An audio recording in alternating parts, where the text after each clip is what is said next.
नमस्कार दोस्तों, आप सभी का स्वागत है आपके अपने YouTube चैनल शांति निकेतन में।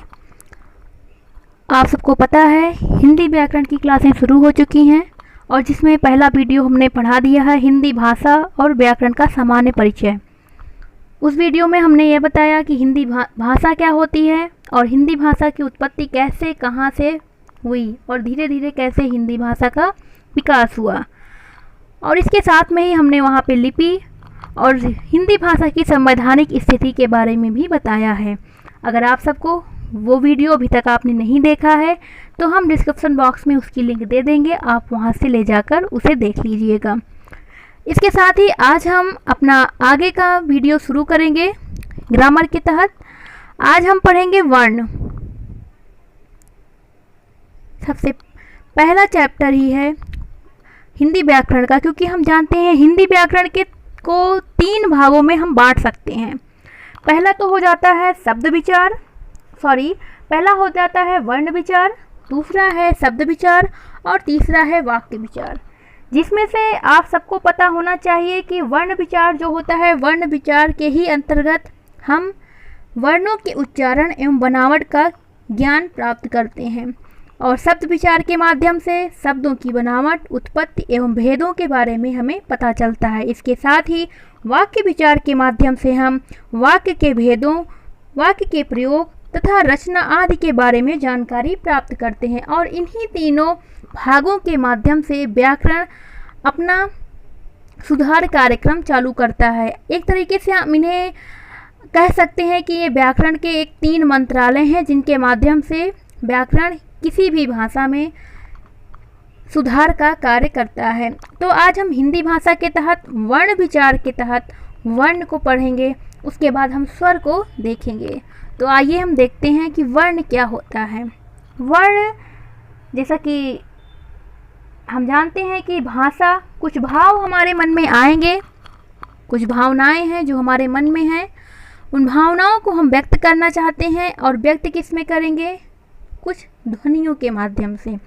और जब ध्वनियों के माध्यम से हम व्यक्त करेंगे, क्योंकि ध्वनि क्या होती है? भाषा की मौखिक इकाई होती है। आप यहाँ पे ध्यान रखिएगा, ध्वनि जो होती है वो भाषा की मौखिक इकाई होती है और उन्हीं मौखिक इकाई ध्वनि की सबसे छोटी इकाई होती है वर्ण। और जो ध्वनि, जैसे हमने कुछ बोला, हमें मान लीजिए प्यास लगी है, हमने बोला जल, जो ये हमने जल शब्द बोला वो तो ध्वनि है, भाषा की मौखिक इकाई है। लेकिन जब यही ध्वनि, इसी जल को जब हम लिपिबद्ध करके लिख देते हैं तो वही वर्ण का रूप ले लेती है। अर्थात हम कह सकते हैं कि ध्वनि के लिखित रूप को वर्ण या अक्षर कहते हैं। हम ध्वनि के लिखित रूप को वर्ण या अक्षर के नाम से जानते हैं। वर्ण किसी शब्द का वह खंड होता है जिसे विभाजित नहीं किया जा सकता। यानी अगर हम कहें तो वर्ण एक अविभाज्य सार्थक इकाई है। वर्ण एक अविभाज्य सार्थक इकाई है जिसे विभाजित नहीं किया जा सकता। और सार्थक इसलिए क्योंकि फजूल के शब्द वर्ण नहीं, जैसे अब कुछ भी हो गया है, हाँ, कुछ भी ऐसे अजीब से शब्द हम निकालें और फिर कहें कि ये वर्ण के अंतर्गत आ जाएंगे, तो ऐसा नहीं होता। एक मानक स्वरूप होना चाहिए और इसीलिए हिंदी वर्णों की संख्या भी निश्चित की गई है। इसलिए एक सार्थक मानक रूप होना चाहिए। इसके साथ ही यह अविभाज्य होता है, इसे विभाजित नहीं किया जा सकता और यह ध्वनि का लिखित रूप होता है। जैसे कुछ उदाहरण हैं वर्ण के, जैसे आ, ई, ए, का और पा। ये सारे क्या हैं? वर्ण के उदाहरण हैं। इसके साथ ही अगर हम देखें तो ये वर्ण जो है वो बहुत ही इम्पॉर्टेंट, यहाँ पे जो पंक्ति हम बताएंगे वो है, वर्ण भाषा की सबसे छोटी लिखित इकाई होती है। यह एग्ज़ाम की दृष्टि से बहुत महत्वपूर्ण है। भाषा की सबसे छोटी लिखित इकाई वर्ण मानी जाती है। इसके साथ अगर हम देखें तो दूसरा है शब्द। ये तो हुआ वर्ण, कि वर्ण किसे कहते हैं। अब शब्द क्या होता है? शब्द वर्णों के सार्थक या अर्थपूर्ण समूह को शब्द कहते हैं। वर्णों के सार्थक या अर्थपूर्ण समूह को शब्द कहा जाता है। जैसे आम, सेब, मेज। अच्छा, हम आम को अगर मान लीजिए माँ कहें तो क्या ये भी शब्द होगा? जी नहीं, ये शब्द नहीं होगा, क्योंकि इसका कोई अर्थ नहीं निकल रहा। अगर हम सेब को बसे कहें तो इसका कोई अर्थ नहीं निकल रहा है, क्योंकि जो भी समूह हो वो सार्थक हो, उसका एक अर्थ होना चाहिए। ऐसे नहीं कि कुछ भी हमने बना दिया। तो शब्द किसे हम कहेंगे? वर्णों के सार्थक अर्थपूर्ण समूह को शब्द कहा जाता है।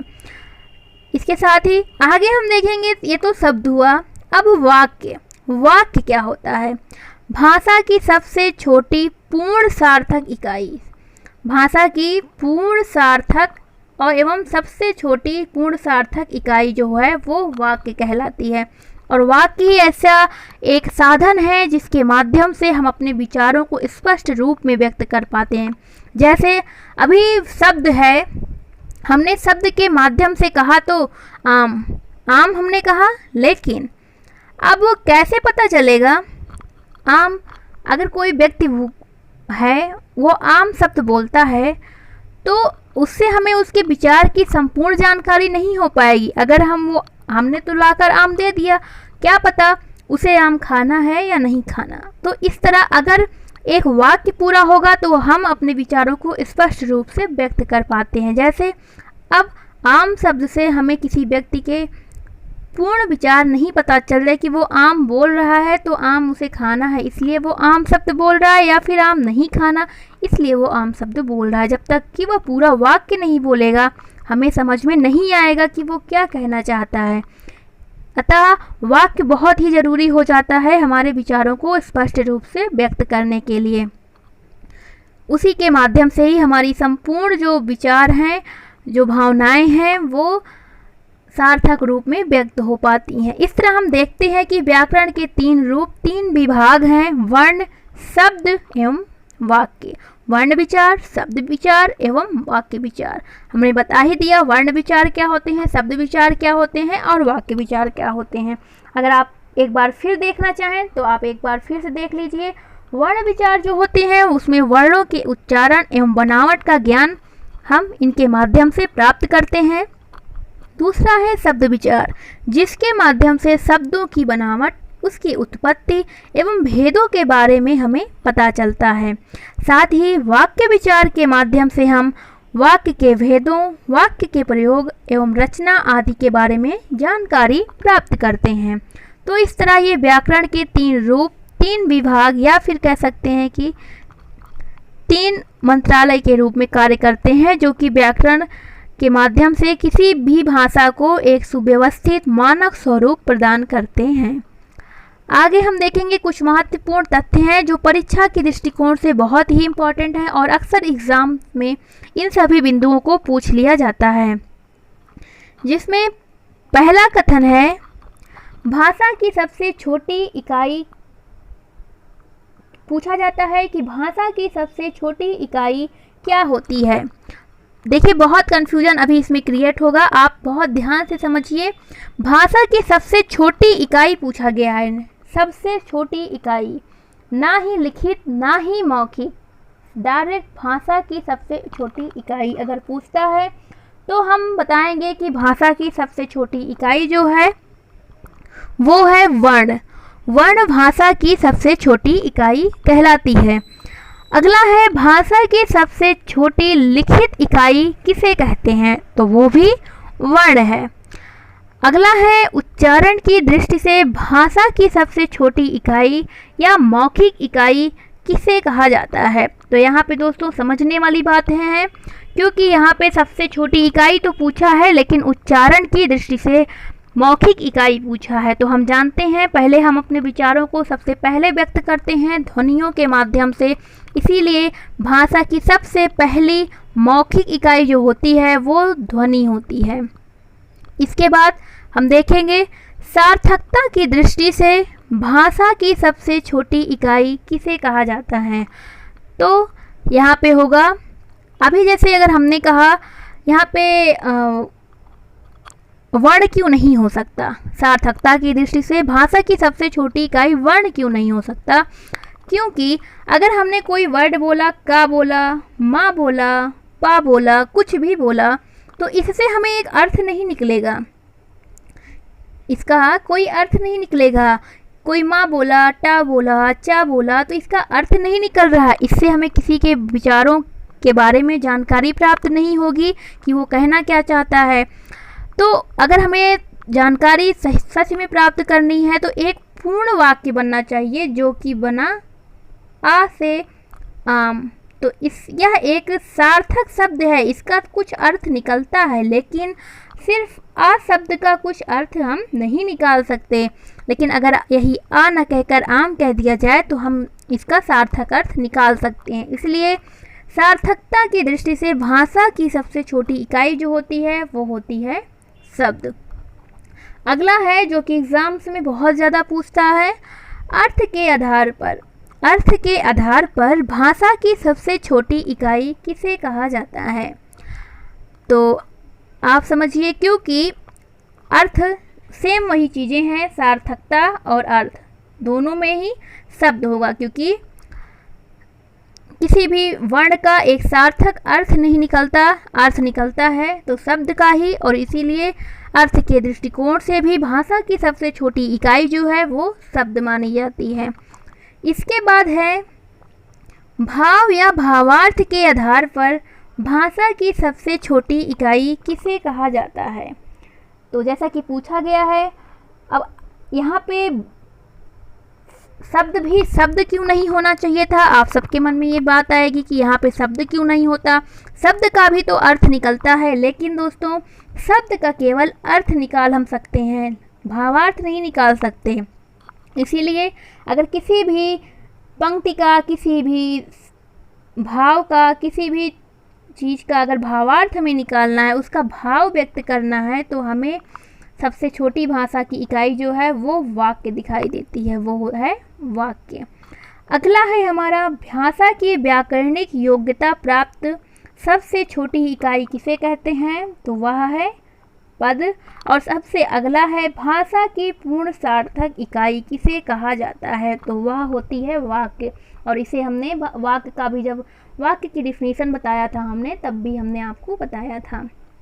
तो भाषा की पूर्ण सार्थक इकाई अर्थ के दृष्टिकोण से तो शब्द है, सार्थकता की दृष्टिकोण से भी सबसे छोटी इकाई शब्द है, लेकिन अगर पूर्ण सार्थकता के रूप में देखा जाए तो वो वाक्य होगी। जैसा कि हमने बताया था कि आम कहने से यह नहीं पता चलता कि अगला व्यक्ति आम खाना चाहता है या नहीं खाना चाहता, लेकिन यदि वह कहता है कि मैं आम खाना चाहता हूँ, तो इससे हमें उसके विचारों की पूर्ण जानकारी हो जाती है कि वह आम खाना चाहता है और वह क्या करना चाहता है।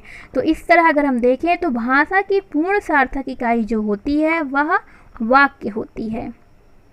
आगे हम देखते हैं, यह तो हुआ वर्ण और वर्ण से संबंधित कुछ महत्वपूर्ण प्रश्न, और वर्ण के साथ साथ शब्द एवं वाक्य से भी संबंधित कुछ महत्वपूर्ण तथ्य जो कि एग्ज़ाम में बहुत ही ज़्यादा पूछे जाते हैं। आप इन्हें ज़रूर ध्यान में रखें, आप वीडियो पूरा देखें। आप सबसे अनुरोध है कि आप प्लीज़ वीडियो पूरा देखें, और अगर आपको जो कुछ भी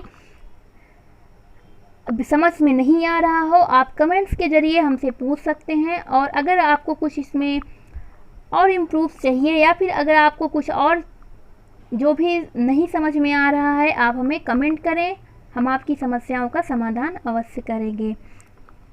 आप प्लीज़ वीडियो पूरा देखें। और आप सबसे एक और अनुरोध है, अगर आपने अभी तक हमारा वीडियो लाइक और सब्सक्राइब नहीं किया है तो प्लीज़ लाइक करें और वीडियो को पूरा देखें। आगे हम पढ़ते हैं वर्णमाला। हमने तो वर्णों को तो पढ़ लिया, अब वर्णमाला पर बारी आई है। वर्णमाला क्या चीज़ होती है, तो हम देखेंगे वर्णमाला क्या होता है। तो वर्णों के व्यवस्थित समूह को वर्णमाला कहते हैं। वर्णों के व्यवस्थित समूह को वर्णमाला कहा जाता है। वर्णमाला के दो भाग होते हैं, हम सभी को पता है। पहला है स्वर और दूसरा है व्यंजन। बहुत बचपन से हम पढ़ते चले आए हैं। वर्णमाला, वर्णमाला के दो भाग, स्वर और व्यंजन। वर्णमाला कितने होते हैं, इस पर हम प्रश्न आगे करवाएंगे और इसके बारे में भी सब पूरी जानकारी हम आपको बाद के वीडियो में देंगे। आप परेशान मत होइए। पहले लेकिन हम वर्ण के पार्ट को समझ लेते हैं, उसके बाद वर्णमाला कितनी होती हैं उनके नंबर्स पे भी हम चर्चा करेंगे। लेकिन उससे पहले कि वर्णमाला के कितने भाग होते हैं और उन्हें डिस्क्राइब अच्छे तरीके से पहले हम कर लें तब। तो फिर हम देखते हैं वर्णमाला के दो भाग होते हैं, स्वर और व्यंजन। अच्छा, ये स्वर क्या चीज़ होती है, स्वर क्या होते हैं? तो स्वर जो होते हैं उन्हें हम पढ़ेंगे आज। स्वर को कहा जाता है कि स्वतंत्र होता है। स्वर स्वतंत्र होता है, बिना किसी के उच्चारण, मतलब इसके उच्चारण के लिए किसी भी दूसरे वर्ण की आवश्यकता नहीं पड़ती। लेकिन व्यंजन के बारे में, व्यंजन क्या होता है, व्यंजन के बारे में कहा जाता है कि यह स्वतंत्र नहीं होता और इसे जब उच्चारित किया जाता है तो इसके उच्चारण के समय हमें अन्य वर्ण की सहायता लेनी पड़ती है। और जहाँ तक जो वर्ण है जिसकी सहायता हमें लेनी पड़ती है वो स्वर होता है। बिना स्वर की सहायता के हम व्यंजन का उच्चारण नहीं कर सकते। तो यह तो था स्वर और व्यंजन। अब हम पढ़ेंगे स्वर को विस्तार से, थोड़ा सा स्वर को विस्तार से समझेंगे।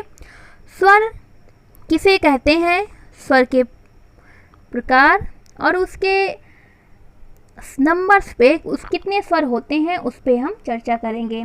तो आइए हम देखते हैं स्वर क्या होता है। संस्कृत में स्वर को अच कहा जाता है। संस्कृत में स्वर को अच के नाम से जाना जाता है। स्वर वह ध्वनि जिसके उच्चारण में हवा या प्राणवायु और हवा क्या है, मतलब जो हम बोलते हैं, जो वायु निकलती हैं हमारे, आप बोलते समय, कुछ भी उच्चारित करते समय जो वायु निकलती है वही है प्राणवायु। तो वह ध्वनि जिसके उच्चारण में हवा या प्राणवायु बिना किसी अवरोध के अबाध गति से मुख विवर से, हमारे मुख छिद्र से निकलती हैं, उन्हें वे स्वर कहलाते हैं। एक बार फिर से समझते हैं। वह ध्वनि जिसके उच्चारण में हवा या प्राणवायु बिना किसी अवरोध के अबाध गति से मुख विवर से निकलती हैं, स्वर कहलाते हैं। कोई भी अवरोध नहीं होता, बिल्कुल स्वतंत्र होते हैं स्वर, कोई भी अवरोध नहीं होता और इनके उच्चारण के लिए किसी अन्य वर्ण की आवश्यकता नहीं पड़ती। इसके साथ ही साथ एक और बहुत ही महत्वपूर्ण बिंदु है कि स्वर जो होते हैं वे सघोष होते हैं। स्वर सघोष होते हैं, स्वतंत्र होते हैं, इनके उच्चारण में किसी अन्य वर्ण की आवश्यकता नहीं पड़ती। लेकिन यहाँ पे यह ध्यान देने योग्य बात है कि यह सघोष क्या होता है, कि यह सघोष क्या होता है। तो जो सघोष है,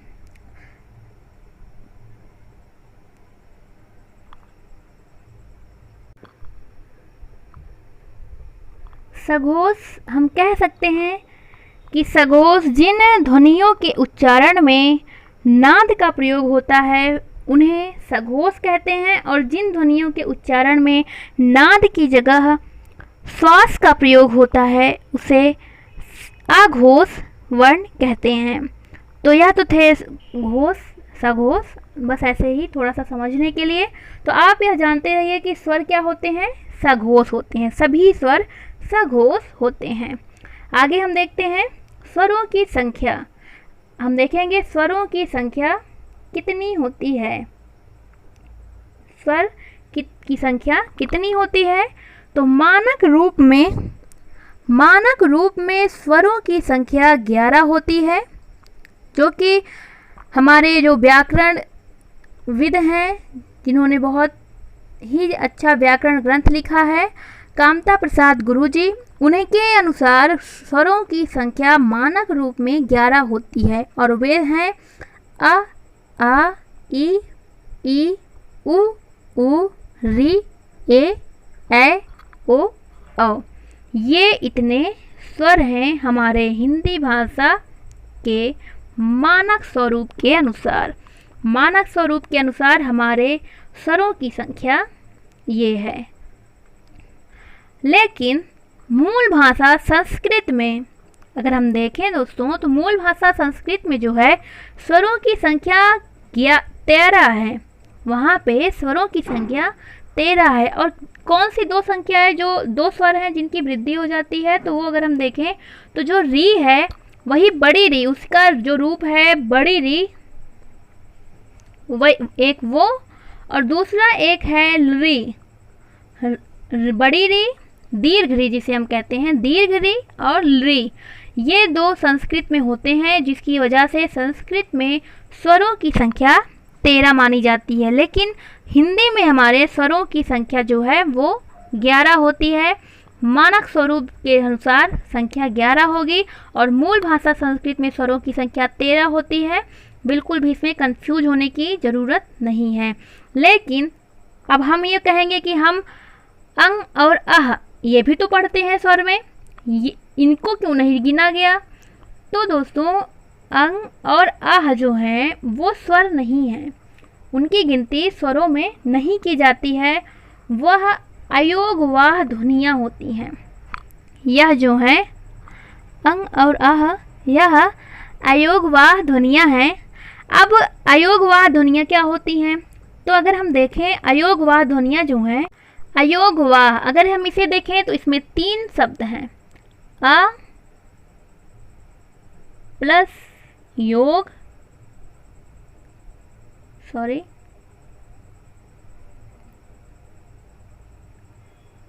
एक मिनट,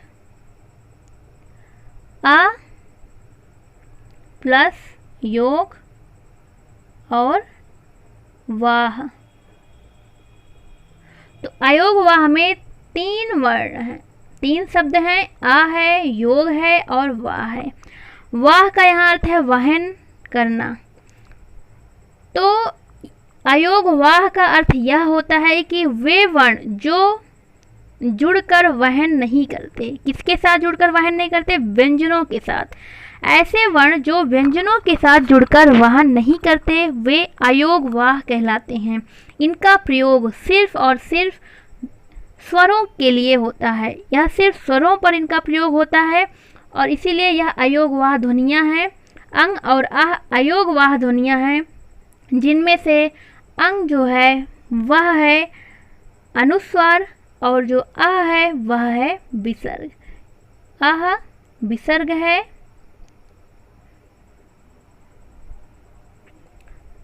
आह विसर्ग है, सॉरी, और अंग जो है वह है अनुस्वार। अच्छा, आप सबसे एक निवेदन है, जरा आप यह हमें कमेंट करके बताइए कि अनुस्वार किसे कहते हैं और विसर्ग किसे कहते हैं। आप कमेंट करके हमें बताएं अनुस्वार और विसर्ग किसे कहा जाता है, किसे हम अनुस्वार कहेंगे और हम किसे विसर्ग कहेंगे। साथ ही साथ आप यह भी बताइए कि किसे हम, एक और शब्द होता है यहीं पर अनुनासिक, अनुनासिक किसे कहा जाता है। तो अगर हम इन तीनों शब्दों को थोड़ा समझ लेते हैं। अनुनासिक जो होते हैं ऐसे वर्ण होते हैं जिनका उच्चारण करते समय हवा जो होती है, जो हमारी प्राणवायु निकलती है, वह मुख एवं नासिका दोनों से जब निकलती है, जिन वर्णों के उच्चारण में वह अनुनासिक स्वर कहलाते हैं। और जिन वर्णों के उच्चारण में सिर्फ हमारी जो प्राणवायु है वह नाक के माध्यम से निकलती है, वह अनुस्वार कहलाते हैं। जिन वर्णों के उच्चारण के समय हमारी प्राणवायु नाक से निकलती है उसे अनुस्वार कहते हैं। और साथ ही साथ विसर्ग किसे कहते हैं? तो विसर्ग जो है जिन ध्वनि चिन्हों का उच्चारण जो है ह के समान होता है, जिन ध्वनि चिन्हों का उच्चारण ह के समान होता है उन्हें हम विसर्ग कहते हैं। यह भी आप समझते चलें। तो इसी तरह अंग और आह जो है वह स्वर नहीं है, यह अयोगवाद ध्वनियाँ होती हैं, जिसके अंतर्गत अंग अनुस्वार और आह विसर्ग है। यह परीक्षा के दृष्टिकोण से इम्पॉर्टेंट है, आप इन्हें ध्यान में रखें। अब हम पढ़ेंगे स्वरों के प्रकार। विभिन्न प्रकार के माध्यम के आधार पर स्वरों के अलग अलग प्रकार बताए गए हैं, जिसमें से हम कुछ माध्यमों को देखेंगे जो महत्वपूर्ण है परीक्षा के दृष्टिकोण से। उन माध्यमों पर हम विचार करेंगे, उन आधारों पर हम विचार करेंगे स्वर के प्रकार के संदर्भ में। तो हमारा पहला आधार क्या है? मात्रा एवं उच्चारण में लगने वाले समय के आधार पर स्वरों के प्रकार क्या हैं। तो अगर हम देखें कि मात्रा या उच्चारण के में लगने वाले समय के आधार पर जो स्वरों के प्रकार होते हैं वो 3 प्रकार के होते हैं। यह जो हैं वो 3 प्रकार के होते हैं। पहला प्रकार है ह्रस्व स्वर, पहला प्रकार है ह्रस्व स्वर, दूसरा है दीर्घ स्वर और तीसरा है प्लुत स्वर। अगर हम देखें, पहला प्रकार है ह्रस्व स्वर, दूसरा है दीर्घ स्वर और तीसरा है प्लुत स्वर। ह्रस्व स्वर को ही हम एक मात्रिक स्वर कहते हैं, क्योंकि मात्रा के हिसाब से है तो इस वजह से एक मात्रिक। इसके साथ ही साथ हम इन्हें लघु भी कहते हैं। हम सब देखते हैं कि हिंदी भाषा में जब हम छंदों में मात्रिक छंदों का जब हम वहाँ पे मात्रा की गिनती करते हैं तो इन्हीं ह्रस्व और दीर्घ में के हिसाब से मात्राओं की गिनती करते हैं, जिसमें हम ह्रस्व जो स्वर होते हैं उन्हें लघु कहते हैं और जो दीर्घ स्वर होते हैं उन्हें हम गुरु की उपाधि देते हैं। ये छंदों में हम ध्यान देते हैं, मात्रिक छंद में खास तौर पे, तो आप उसी को ध्यान में रखिए कि ह्रस्व स्वर को एक मात्रिक एवं लघु स्वर भी कहा जाता है। और इसका जो चिन्ह है लघु ह्रस्व स्वर का, वो लघु का वो होता है ये। इनकी संख्या होती है ह्रस्व स्वर की 4। इन्हें मूल स्वर भी कहा जाता है, आगे हम बताएंगे इनके बारे में डिटेल से। इनको मूल स्वर भी हम कहते हैं। तो इनकी संख्या 4 होती है, आ, ई, उ और री। ह्रस्व आ, ह्रस्व ई, ह्रस्व उ और ह्रस्व री जो हैं वो ह्रस्व स्वर के प्रकार हैं। इसके बाद आते हैं दीर्घ स्वर। यह द्विमात्रिक होता है, इसके उच्चारण में दूना समय लगता है। उच्चारण के में लगने वाले समय के आधार पर अगर हम देखें तो दुगना समय लगता है। ह्रस्व स्वर है, एक मात्रिक है, हम बोलेंगे आ, हो गया, अल्प समय लगा। लेकिन दीर्घ स्वर है, द्विमात्रिक है, दूना समय लगेगा, तो हम बोलेंगे आ। तो ये है द्विमात्रिक, दूना समय लग रहा है, इसे दीर्घ स्वर, द्विमात्रिक, साथ ही साथ गुरु भी कहा जाता है। इनकी संख्या 7 होती है। दीर्घ आ, दीर्घ ई, उ, ए, ओ और औ। इसके साथ हम देखेंगे प्लुत स्वर। प्लुत स्वर, इसके साथ ही आप एक और चीज़ यहाँ पे ध्यान रखिए, दीर्घ स्वर को संधि स्वर भी कहते हैं। आगे अभी हम आपको इसके बारे में विस्तार से बताएंगे। अगला हमारा है प्रकार प्लुत स्वर। ये क्या होते हैं? हम देखते हैं कि ये ऐसे स्वर होते हैं जिन्हें लंबे समय तक लगातार उच्चारित किया जाए। कोई भी स्वर है, अगर उसे लंबे समय तक लगातार उच्चारित किया जाता है तो वो प्लुत स्वर का रूप धारण कर लेता है। जैसे जब हम खाली कोई कमरा है और उसमें अगर हम ज़ोर से चिल्लाते हैं तो हमारी आवाज़ लौट कर हमें दोबारा आती हुई सुनाई देती है, और वही अंतिम जो स्वर होता है उसी का बार बार उच्चारण होता रहता है। जैसे किसी प्रार्थना या सामूहिक गायन में भी हम इसको देख सकते हैं। तो अगर हम देखें तो जैसे हमारा एक बहुत ही अच्छा उदाहरण है ओम। ओम में ये जो तीन के आकार का बना हुआ है, 3 के आकार का ये जो चिन्ह बना हुआ है, इसका क्या अर्थ निकलता है?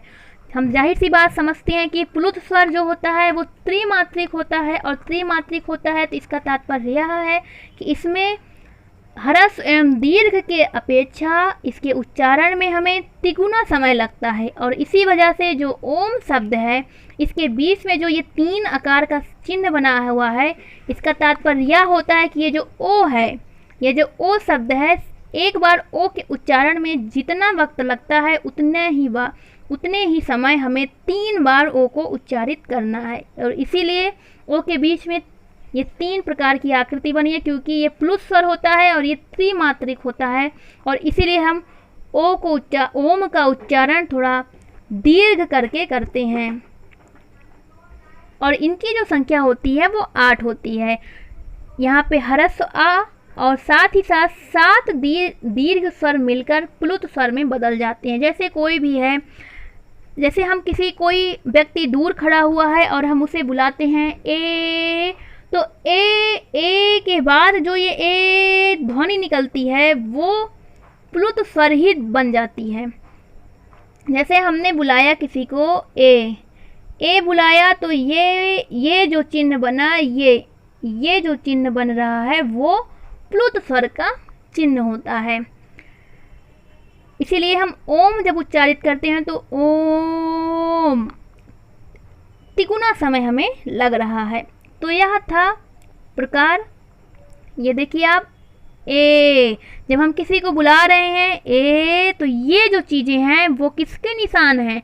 ये दर्शाती हैं कि यह जो स्वर है वो प्लुत स्वर का रूप ले चुका है। इसके साथ ही अब हम अगला देखेंगे। एक और महत्वपूर्ण बिंदु है, मूल भाषा संस्कृत में प्लुत स्वरों की संख्या कितनी होती है? ये तो थी हिंदी की बात। हिंदी में तो 8 होती है, लेकिन संस्कृत भाषा में 9 होती है। आपको कन्फ्यूजन बिल्कुल भी ना हो। संस्कृत में 9 होती है और हिंदी में 8 होती है। दीर्घ री भी इसमें शामिल होता है, इसीलिए एक संख्या की वृद्धि संस्कृत में हो जा गई है और ज़्यादा। अगला है जाति के आधार पर स्वर के प्रकार, जिसमें हम देखेंगे पहला जो पार्ट है सजातीय स्वर। पहला है इसका प्रकार। जाति के आधार पर 2 भागों में बांटा गया है, जिसमें पहला है सजातीय स्वर। ये क्या होते हैं सजातीय स्वर? इसका तात्पर्य है समान जाति के स्वर। शब्द से ही स्पष्ट है, समान जाति के स्वर, अर्थात आ और आ, जैसा कि हमने लिखा है आ और आ को मिलकर दीर्घ आ बना। ह्रस्व आ प्लस ह्रस्व आ बनकर दीर्घ आ का निर्माण करते हैं। यानी अपनी ही जाति के वर्ण से मिलकर ही कोई जब वर्ण बनता है तो ये सभी वर्ण जो हैं सजातीय वर्ण के अंतर्गत आते हैं। इसीलिए सजातीय वर्ण के जो प्रकार हैं उसमें हम अगर देखें तो जो सजातीय वर्ण है वह होता है आ, ई, उ। ये सभी सजातीय स्वर कहलाते हैं। ये सारे सजातीय स्वर हैं क्योंकि ये आपस में ही मिलकर एक समान जाति के स्वर का निर्माण करते हैं। इनमें किसी अलग जाति के स्वर नहीं होते, ये एक समान जाति के स्वर के साथ मिलकर एक समान जाति के स्वर का ही निर्माण करते हैं। अगला जो विभाजन है वह है विजातीय स्वर। यह क्या होता है? असमान जाति के स्वर मिलकर जब किसी स्वर का निर्माण करते हैं तो वो विजातीय स्वर कहलाता है। जैसे अ और ई मिलकर ए का निर्माण करते हैं, अ और ए मिलकर ए का निर्माण करते हैं और आ और ओ मिलकर औ का निर्माण करते हैं। इसके साथ ही आ और ओ मिलकर औ का निर्माण करते हैं। तो ये क्या कहलाते हैं? विजातीय स्वर, क्योंकि ये अपनी जाति से अलग शब्दों को लेकर, देखिए ये है सिर्फ आ और इसमें है ई और ये अलग प्रकार का स्वर है, ये अलग प्रकार का स्वर है, ये अलग प्रकार का स्वर है और ये दोनों तो सेम है, लेकिन ये दोनों अलग हैं, ये अलग है, ये अलग है, ये अलग है, ये दोनों तो सेम हैं बट ये अलग है। इसीलिए ये है विजातीय स्वर, क्योंकि ये अपनी जाति से बाहर जाकर स्वर का निर्माण करते हैं। तो इस तरह अगर हम देखें तो विजातीय स्वर कौन कौन से होते हैं? ए, ओ और औ। ओ विजातीय स्वर कहलाते हैं। अगला है उत्पत्ति के आधार पर स्वरों की संख्या। उत्पत्ति के आधार पर स्वरों के प्रकार। उत्पत्ति के आधार पर स्वर कितने प्रकार के होते हैं, अब हम ये समझेंगे। तो अगर हम देखें तो उत्पत्ति के आधार पर स्वर जो होते हैं वो 2 प्रकार के होते हैं। पहला है मूल स्वर, जैसा कि हमने सबसे पहला जो विभाजन पढ़ा था मात्रा या उच्चारण में लगने वाले समय के आधार पर स्वर, तो उसमें जो ह्रस्व स्वर थे, जो एक मात्रिक स्वर थे, जो ह्रस्व स्वर थे, वही मूल स्वर हैं। यहाँ पर इनकी संख्या 4 है, हमने बताया था। अ ई उ और री। अ ई उ और री, ये इनकी संख्या 4 है। दूसरा प्रकार है संधि स्वर। यह 2 प्रकार के होते हैं। अभी हम देखते हैं 2 प्रकार के हैं, जिसमें पहला प्रकार है दीर्घ संधि स्वर। इनकी संख्या 3 होती है। दीर्घ संधि स्वर क्या है? ये सजातीय स्वरों के मेल से निर्मित हुए स्वर होते हैं, जैसे आ प्लस आ इक्वल टू आ प्लस आ इक्वल टू आ। तो ये जो दीर्घ आ, दीर्घ ई और ऊ, आ ई और ओ जो होते हैं वो दीर्घ स्वर संधि स्वर कहलाते हैं और इनकी संख्या 3 होती है। इसके साथ ही जो संधि स्वर का दूसरा पार्ट है वह कहलाता है संयुक्त या सानध्य स्वर। और इस वाले को बहुत ही इम्पॉर्टेंट है, इसे यूपी SSSC में एग्ज़ाम में पूछा भी गया है कि सानध्य स्वरों की संख्या कितनी होती है और वे कौन कौन होते हैं। तो संयुक्त या सानध्य स्वर जो होते हैं उनकी संख्या 4 होती है और यह विजातीय स्वर से मिलकर बने होते हैं। आप सजातीय और विजातीय के आधार पर समझ सकते हैं इन्हें कि कैसे ये विजातीय स्वर कहला रहे हैं। और सबसे बड़ी बात, यह इनकी संख्या 4 है। यह विजातीय स्वरों से मिलकर बने होते हैं और ये कौन कौन हैं? ए, ऐ, ओ और औ। ए, ऐ, ओ, औ जो हैं वो संयुक्त या सानध्य स्वर कहलाते हैं। अगला हमारा विभाजन का प्रकार है ओष्ठ आकृति के आधार पर स्वरों के प्रकार। ओष्ठ आकृति के आधार पर अब हम देखेंगे स्वरों के प्रकार कि स्वर ओष्ठ और आकृति के आधार पर कितने प्रकार के होते हैं। तो हम ये ध्यान देते हैं कि जब हम बोलते हैं, जब भी हम बोलते हैं तो हमारे ओठों की एक संरचना बन जाती है।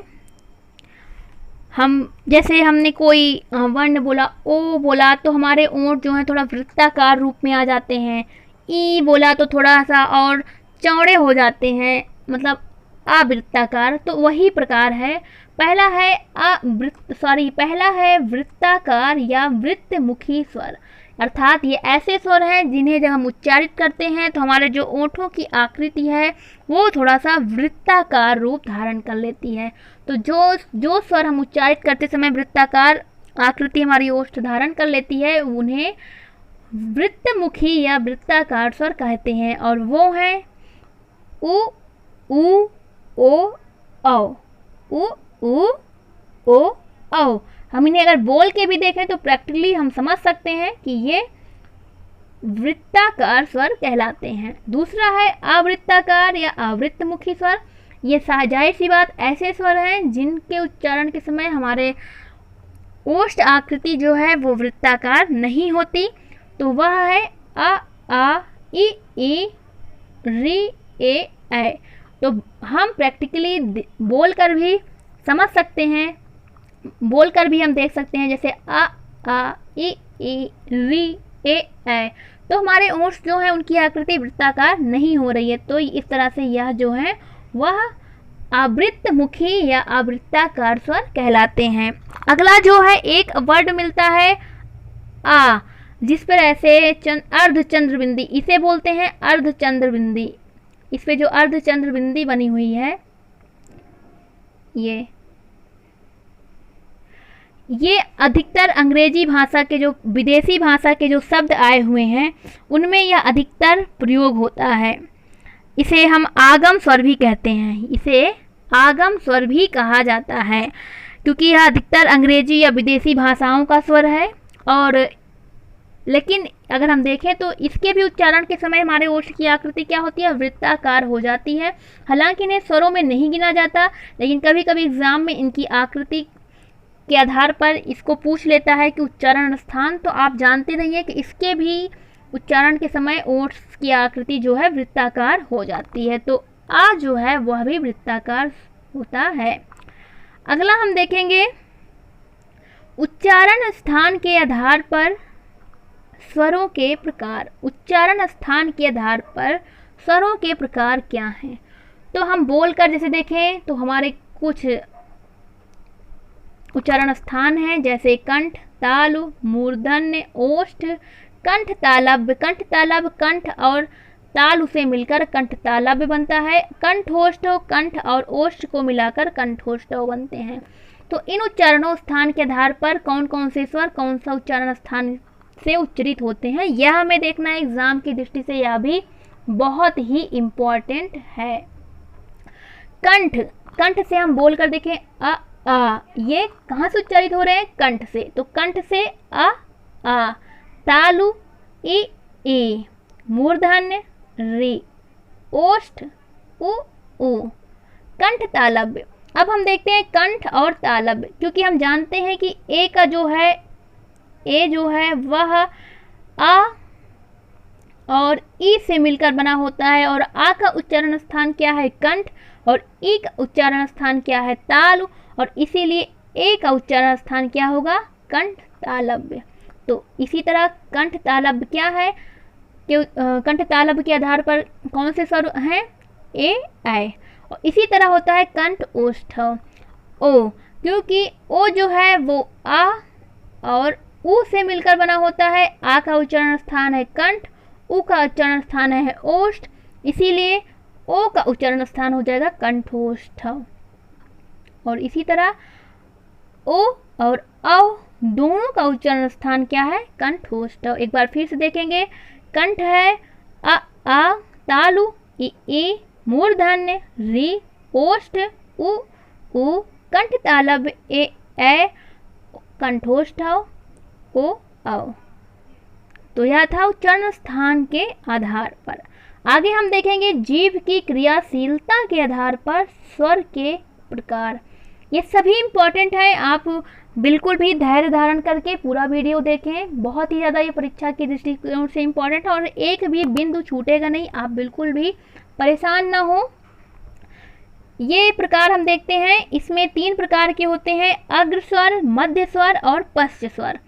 अग्र स्वर का क्या कहना है? अग्र स्वर के आधार पर क्या है कि जब हमारी जीभ का आगे का भाग क्रियाशील होता है, ऐसे स्वर जिनका उच्चारण जब हम करते हैं और हमारी जो जीवा है उसका जो अग्र भाग आगे का भाग जब क्रियाशील होता है, जिन स्वरों के उच्चारण में उन्हें अग्र स्वर कहते हैं। जैसे ई, ए और री। इनके उच्चारण के समय हम प्रैक्टिकली देख सकते हैं कि हमारे जो जीभ है उसका जो आगे का भाग है वो क्रियाशील होता है, आगे का भाग क्रियाशील होता है, इसलिए ये अग्र स्वर कहलाते हैं। दूसरा है मध्य स्वर। मध्य स्वर में सिर्फ आता है आ, क्योंकि इसमें से मध्य भाग क्रियाशील होता है, जीवा का सिर्फ मध्य भाग क्रियाशील होगा और इस मध्य स्वर के अंतर्गत आएगा सिर्फ और सिर्फ आ। अगला है पश्च स्वर। पश्च स्वर वे स्वर होते हैं जिनमें हमारी जीवा का पश्च भाग, पीछे का भाग क्रियाशील होता है, जैसे आ, उ, ओ और औ।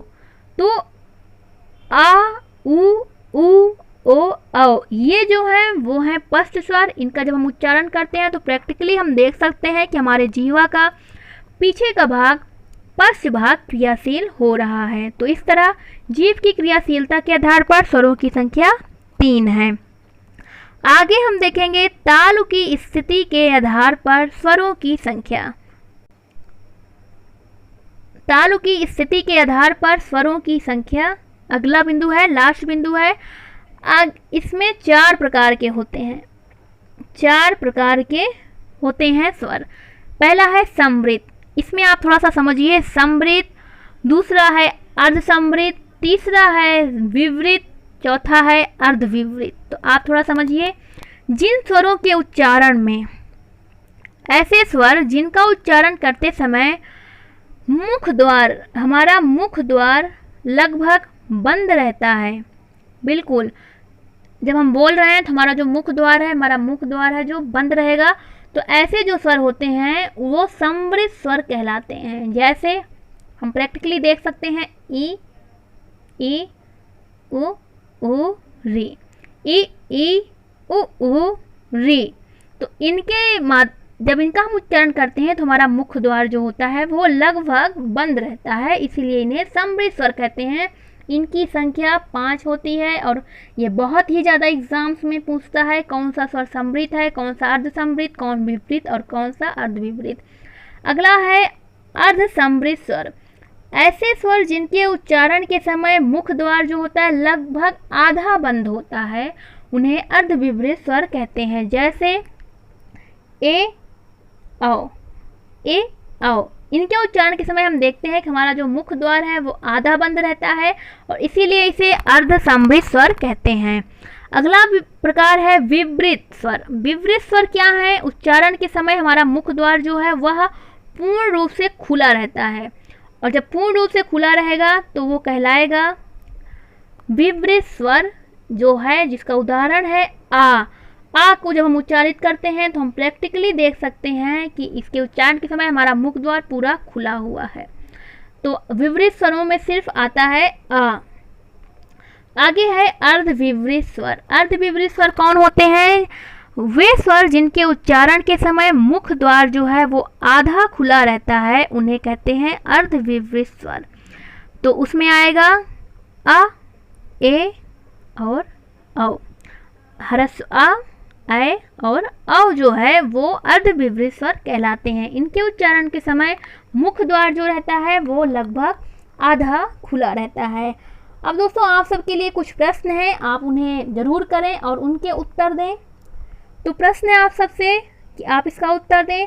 ऐसे कौन से स्वर हैं जिनके उच्चारण के समय पूरा मुख खुला रहता है? पहला प्रश्न है, ऐसे कौन से स्वर हैं जिनके उच्चारण में पूरा मुख खुला रहता है? पहला प्रश्न, आप इसका उत्तर दें। दूसरा प्रश्न है कि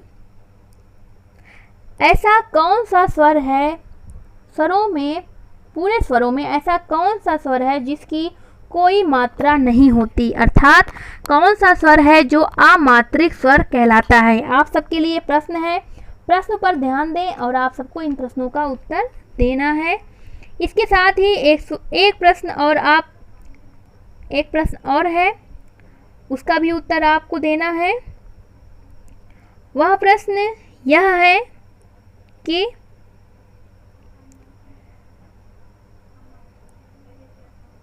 प्लुत स्वरों की संख्या कितनी होती है और प्लुत स्वर किसे कहते हैं?